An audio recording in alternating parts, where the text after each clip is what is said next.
name is Ubon Kings. I am Marvelous Apamaga. I am Chioma Akbala. My name is Ifunaya Ndule, but I'm living in our market begin.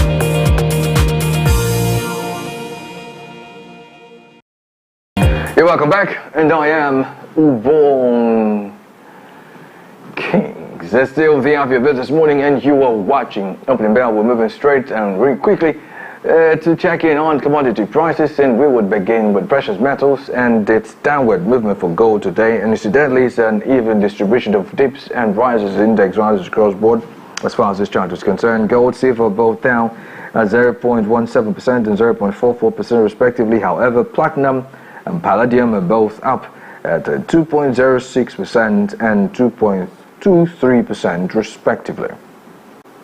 Our next stop is energy this morning. It's mostly rises except of course for oil bonylite, which is down at 2.84%. However, natural gas is up at a whooping 3.81%. Ethanol is up at 0.85%. Coal is up at 0.33%. Oil Brent is up at 0.95%. However, still following the upward trend anyway.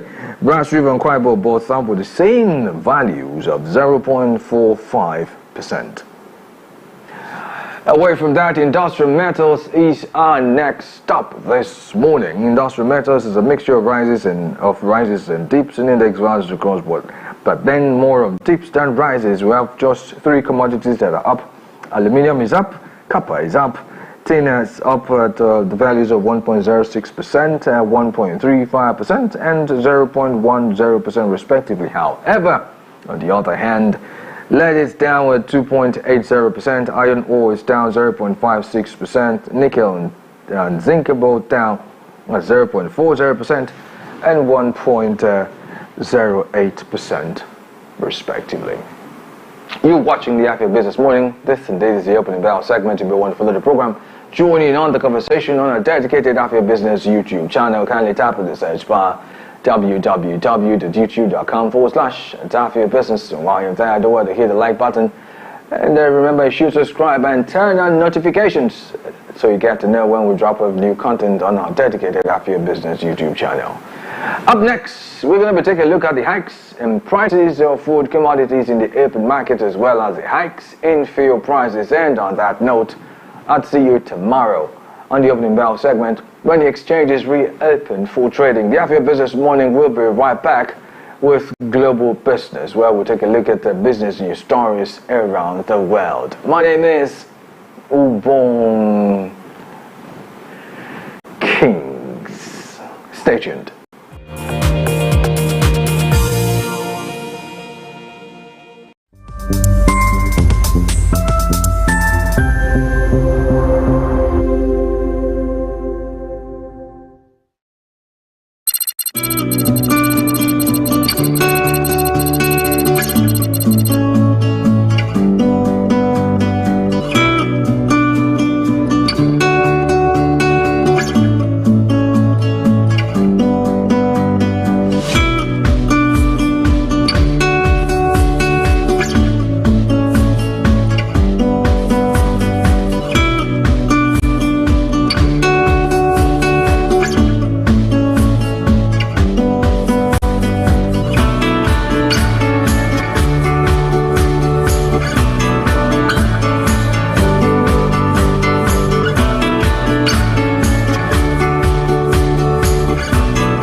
Join us on Gyna Plus every Wednesday at 6 p.m. right on Afia TV, DSTV channel 254, and GoTV channel 17, where we will delve into health issues affecting girls and women in society. Breastfeeding doesn't even cause breastfeeding. The frequency of breastfeeding means the approach you take to make sure that your well-being is maintained.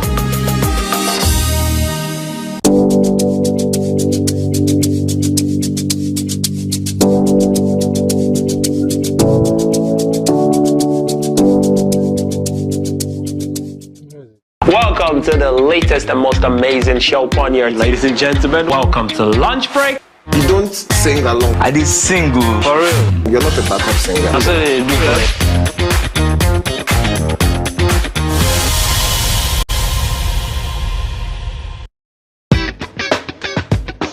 It's a brand new week and another opportunity for us to gist and me to tell you, bring all the spice, all the things that are hot, trending and exclusive on social media. Sometimes I know there's constructive criticism. I know that you know how to quote it. So for the people that don't understand, I want to be like, oh, why are you doing this? Please, I'm not a cross-dresser. I'm only doing this because of the money on Facebook.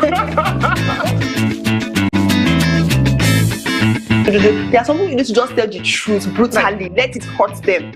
Give it hot. Afia TV official, exclusive every weekday on Afia TV.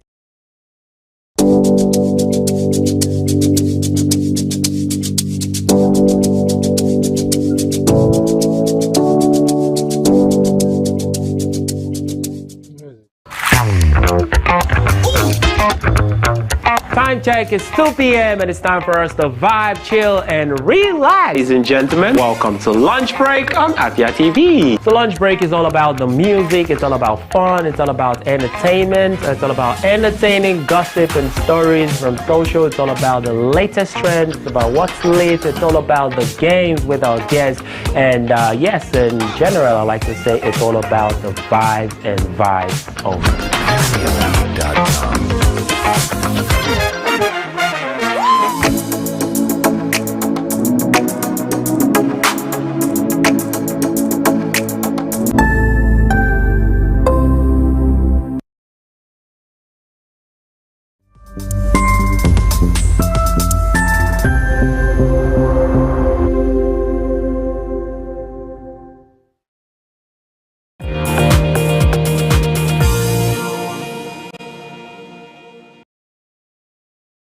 Thank you for rejoining me on the Afia Business Morning. Welcome to Global Business, and here we'll take a look at business news stories around the continent of Africa and indeed the rest of the world. My name is Ubong Kings. Here are the headlines that we're tracking at the moment. Starting off with business stories from Africa, where it's reported that an African country is losing about 17 million US dollars in US funding as Elon Musk's Dodge tightens belt.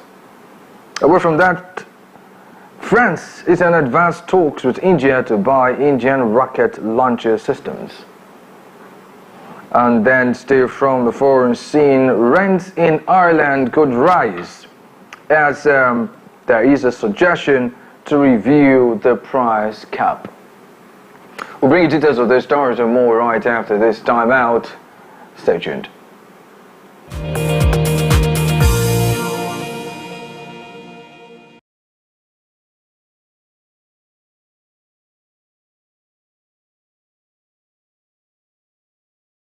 You're watching Global Business right here on the Afia Business Morning. We would begin with business news stories from Africa, where it's reported that the Department of Government Efficiency, DOGE, established under the Trump administration and spearheaded by Elon Musk, has blocked funding for Liberia, as the Elon Musk-led DOGE cancelled the $17 million project intended to provide tax policy advice to the country. However, Musk, a key figure in DOGE, took to his X account to announce the move, emphasizing the department's mission to reduce government waste and increase the efficiency of U.S. federal operations. Moreover, since the inception of DOGE, Musk claims to have cut over $1 billion in daily expenses and has targeted various taxpayer-funded programs, particularly those promoting diversity, equity, and inclusion, DEI. Now, well, if you ask me, there are a lot of false bars about this action of the U.S. government and how it has affected a number of countries. And now, for sake of emphasis, this is a country that has decided, I'm talking about the U.S. now, that has decided to take responsibility over what they fund and what they don't fund. Yet, almost everyone is crying foul. Funny part is that this said money is not your money. It's the U.S.'s money, so they have the right to determine how and on what they spend their money on. Now, interestingly too, the U.S. actually does claim that they have cut over $1 billion US in daily expenses and have pretty much targeted various taxpayer-funded programs, particularly those promoting diversity, equity, and inclusion, DEI. Now, this is very instructive, because if you go through all of we had seen, especially as it states that the story further reveals that even though specific details of the council tax project in Liberia was not shared, it is actually likely, as it were, likely linked, as it were, to previous initiatives funded by international organizations, listen to this, such as the World Bank. So, a key player as far as the World Bank is concerned, financial as it were, is the United States. So when they pull out of something, a lot has been pulled out of them. So this question, the question that comes to mind really is, will this affect or have a direct bearing on Nigeria? Well, fingers crossed, we'll find out in a bit. And still on more business news stories from Africa, let's bring you this report that African presidents and ministers attending the recent Africa Energy Summit in Tanzania has called on the private sector to play an expanded and more consequential role in the continent's power sector. The leaders expressed their support for extensive policy reforms aimed at enhancing the sector's attractiveness to investors and delivering universal energy access, stressing that robust public-private partnerships offer up the best chance of achieving the bold goals outlined in Mission 300 M300. Significantly, backed by the World Bank, the African Development Foundation and other development partners, M300 is said to be the most ambitious electrification initiative ever rolled out in Africa, as it aims to extend affordable, reliable, and sustainable electricity to 300 million people on the continent by 2030, substantially lowering the energy deficit in a region where an estimated 600 million people currently live without electricity. A few things I want to emphasize, all right? Even though we anticipate the goodness, as it were, of this sort of ambitious electrification initiative that's never been rolled out in Africa, there are a couple of issues here. Remember the previous story I talked about the U.S., who is a major financier of a lot of so-called world bodies, even including the World Bank, pulling out resources from them. Now the question is, what is the guarantee that this development initiative will not affect the anticipated financing of this project in Africa? What I'm talking about really in essence is the fact that U.S. is pulling out of a lot of financing projects in Africa. What is the guarantee that this will be financed, that this project will see the light of day? Because according to the story, this project is significantly backed by the World Bank. Hold up. The same World Bank I made mention of earlier, who of course the U.S. is a huge financier. See where I'm going with this? And of course there's the African Development Bank and the Rockefeller Foundation, and this project was christened M300, all right, and it's said to be the most ambitious electrification initiative ever rolled out in Africa, as it aims to extend affordable, reliable, and sustainable electricity to 300 million people on the continent by 2030. Now, if you ask me, I'd say that the advantage of this is that, well, This substantially lowers the energy deficits in the region, that's Africa, and pretty much empowers business by extension and of course increases, as it were, worth of life, so to speak, of African people. But then, what you have noted, however, is the fact that an estimated 600 million people currently live without electricity in Africa. Oh well, fingers crossed. We will see how this pans out eventually. Whether or not funds will be released for this project, we'll find out. You're still watching, as it were,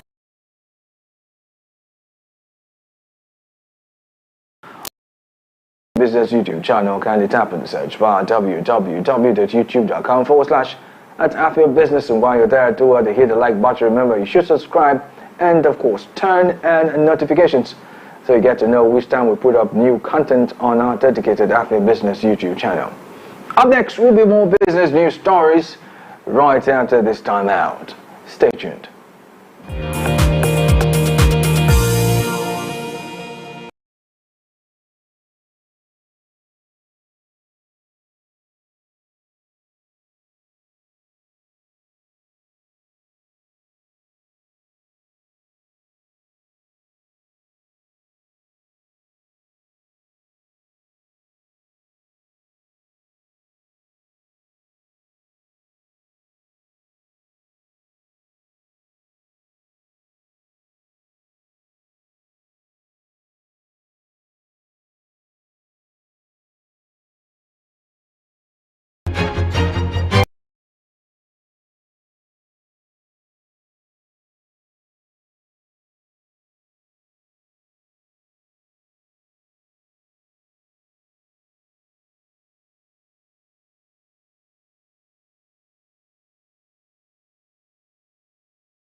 You're welcome back to the Afia Business Morning right here on Afia TV, and you're still watching Global Business. Now to the rest of the stories. This time, Moving on to stories from the world of housing development, where it's reported that the Irish government is set to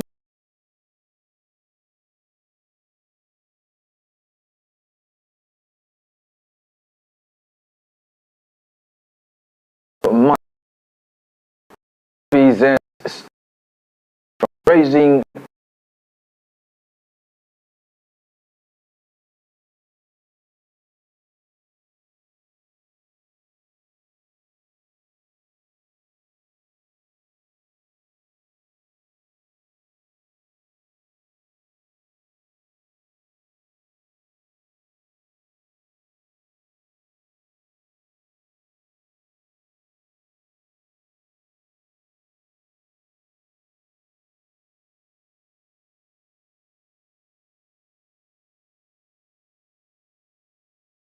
stress that further examination of RPZs will be carried out before a change in policy is implemented, as rental charges for buildings of a similar quality in the same area will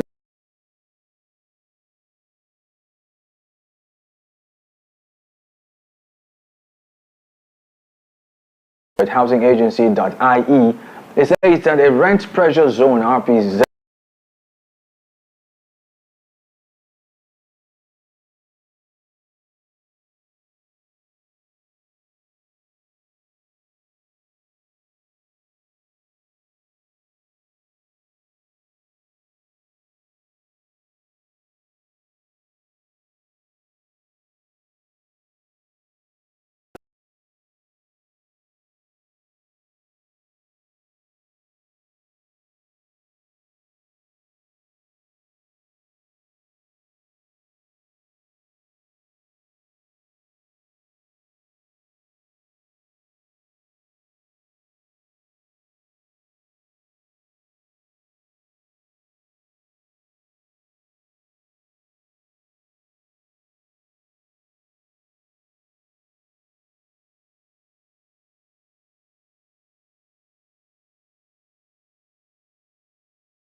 Now imagine, just imagine, if this whole stuff is domesticated here.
Is looking to buy weapons from India.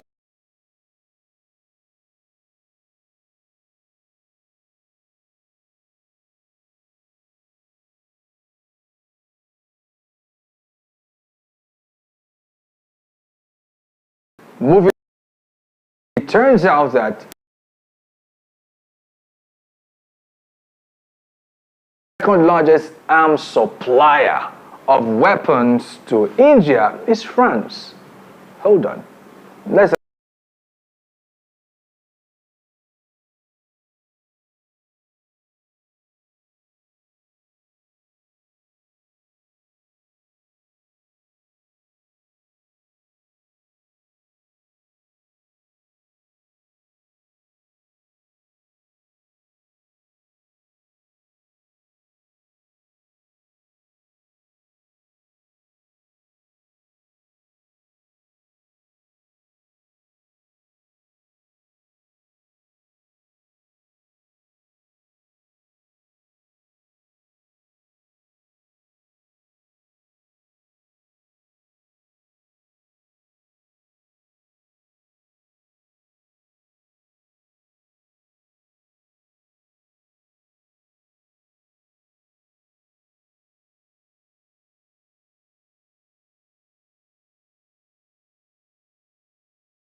the bow of the Hindu deity Lord Shiva is